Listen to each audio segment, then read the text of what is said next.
So guys, ginisa mo natin yung bawang, sibuyas, and then yung alamang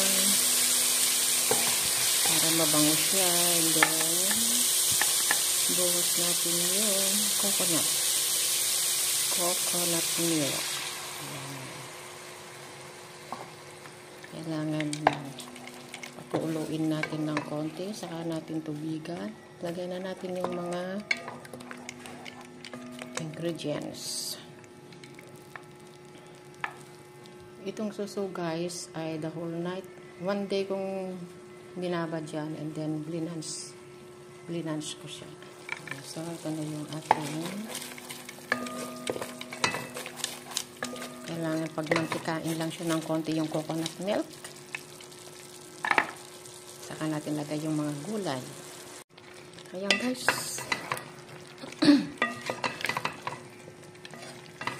Together na lahat yung ating mga vegetable. And then,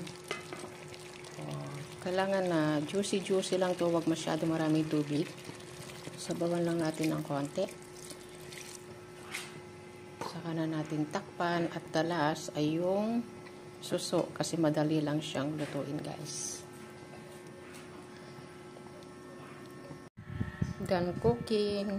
Ang ating menu ngayon ay ginataang kalabasa with sitaw and shell.